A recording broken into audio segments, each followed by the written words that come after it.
Hey, how's it going? Hope you're doing great today because we've got something pretty wild to talk about. The brand new Overwatch 2 update 4.112. Yep, the latest patch just dropped and it's packed with new content, features, and some really interesting balance changes that are shaking things up across the board. Whether you're a casual player who logs in for events or someone who grinds comp for hours, this update has something for you. So, let's just talk about everything that's new, what's changing, and how it all feels so far.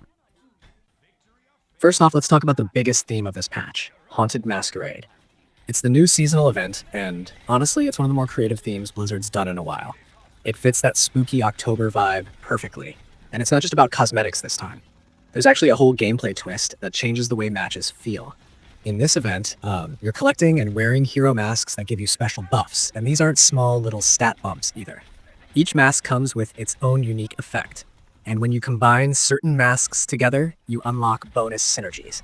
For example, if you're wearing the Reinhardt mask, you get extra armor and stronger melee swings. The Sojourn mask lets you gain extra ultimate charge whenever you land critical hits. The Mercy mask, on the other hand, increases your base HP, making you a lot more durable even if you're not playing her. Now here's where it gets even more interesting. Certain hero pairings actually trigger unique combo effects when you both wear masks that are connected. Think of them like little hero duos. Ana and Soldier, 76 have one, Genji and Hanzo have another. Orisa pairs with Sojourn, Moira pairs with Reaper, and of course, Brigitte pairs with Reinhardt. These combinations give you cool bonus stats or abilities when you're near each other. It's a subtle way of encouraging team coordination, which honestly feels refreshing. Instead of just picking heroes for their meta strength, this event lets you experiment with some wild team compositions just to see what combos you can activate. And yes, the classic Halloween modes are back, Junkenstein's Revenge and Wrath of the Bride, but with a few new challenges and tuning adjustments to make them worth revisiting. The nostalgia is definitely there, but it's nice to see Blizzard keeping it from feeling too repetitive after so many years. Now for the players who love the more competitive or experimental side of Overwatch 2, the Stadium mode is where things get really exciting. It's basically Overwatch's take on a more build-oriented, standalone competitive system, and this update completely overhauled it. There are new features called gadgets, a new Armory interface, updated UI panels, and even a new map added to the pool. Let's start with gadgets, because these are honestly game-changing. So, gadgets are basically one per match power items that you can buy and use strategically. Each one gives a different type of advantage. Some boost your mobility, others help you survive longer, and a few are focused on dealing big bursts of damage or resetting cooldowns. You can only carry one at a time, which means you really have to think about what you're picking depending on how your team is doing and what the enemy comp looks like. For example, something like the Refresher resets all your cooldowns, which can completely flip a fight if used at the right moment. Dashing Skates let you move faster and reposition more easily, perfect for heroes who rely on dodging or flanking. Kitsune Charm adds a spirit speed buff, while Colossus Core focuses on survivability. It's like adding a mini loadout system to Overwatch, and it's surprisingly deep.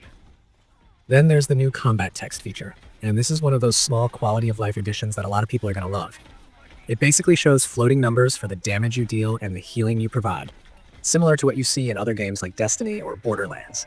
It sounds small, but being able to visually see your damage output in real time actually helps you understand your hero's effectiveness better. You can also tweak it in the settings.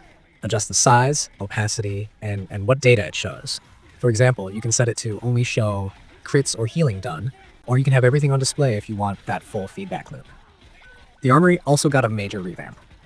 It's much more organized now with filters, subtabs, and better visual tooltips. You can sort items by type, rarity, cost, or even by specific stats, and you can buy or sell right from the filter view. It feels like an actual in-game shop instead of a cluttered menu, which is great. Plus, there's a new advanced info panel that gives you an overview of your hero's stats, things like power, HP, shields, armor, movement speed, melee damage, and so on. It's perfect for people who like to theorycraft and min-max their builds. Now you can actually see how much you're improving instead of guessing based on feel. Oh, and yes, Busan Sanctuary is officially part of the Stadium map pool now. It's a control map with a really clean aesthetic, and it brings a good mix of open areas and tight corridors, which means every role can shine depending on how you approach it. It's balanced enough that tanks can hold the center with good sustain, while DPS players get plenty of flanking routes, and supports can find safe high ground perches. Speaking of the Stadium, this update also brought 3 new heroes to the Stadium roster: Hazard, Sojourn, and Torbjorn. Each of them has been reworked with Stadium-specific powers and item interactions, which make them feel fresh even if you've played them a ton and in standard modes. Hazard, being a tank, has a mix of defensive and disruptive tools that feel really fun to play around. Sojourn obviously excels with mobility and burst potential, and Torbjorn, of all heroes, actually benefits from gadgets in some hilarious ways. His turrets combined with the new items can lead to some wild setups. It's a reminder that Blizzard's not afraid to treat Stadium mode as a sandbox for more experimental hero tuning, which is honestly something the game has needed for a while. Now let's talk a bit about ranked progression. Before this update, Blizzard already made a few pre-season adjustments to the Stadium point system, basically tweaking how much SP you earn and lose depending on your rank. The goal was to make it easier to climb up to the elite ranks without feeling punished for every small loss. Update 4.12 keeps those changes in place, so progression feels smoother. You still have to perform well, but the curve is less punishing and a bit more rewarding, especially if you're consistent. Another subtle but super nice change is the chat color customization. You can now set different colors for your text chat, team chat, or pings.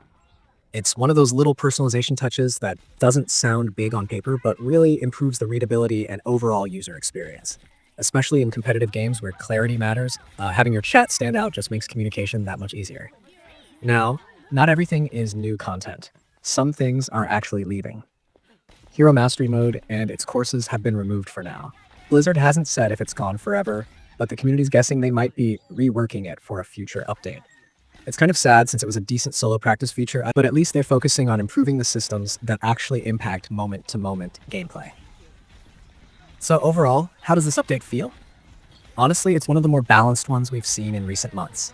Blizzard clearly wanted to make sure players had both seasonal fun with Haunted Masquerade and meaningful core gameplay improvements through Stadium. The mask mechanic is genuinely fun because it adds an unpredictable layer to matches without feeling unfair. You can plan your mask combos or adapt mid-match when your team composition changes. And the synergies between heroes add just enough flavor to make team coordination matter again.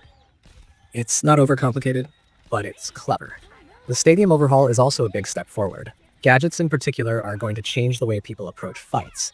Imagine you're in a stalemate and someone pops a refresher right as the teamfight begins. Suddenly cooldowns are back up, ultimates can combo faster, and the tempo of the match changes in seconds.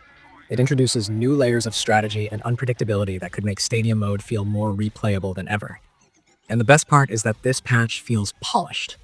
There's no sense of half-finished features or confusing menus. Everything from the UI upgrades to the combat text feels intentional. It gives players more information, more customization, and more ways to play the game their way. That's something Overwatch 2 has struggled with before, balancing accessibility with depth. But this update feels like it actually strikes that balance pretty well.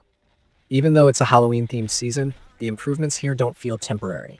Gadgets, armory filters, combat text, all of that feels like permanent upgrades that will make future updates smoother. Blizzard's really setting up the foundation for the next few seasons, and if they keep this pace, Overwatch 2 could actually maintain momentum into next year without feeling stale. Of course, it's still early days. We'll have to see how the meta evolves over the next few weeks, especially in Stadium mode where new heroes and gadgets could throw off balance in unexpected ways. There's always the chance that one particular gadget or combo becomes too dominant, but Blizzard's track record with mid-season patches has been pretty responsive lately, so hopefully they'll keep an eye on that. If you haven't logged in yet, it's worth checking out just for the Haunted Masquerade event.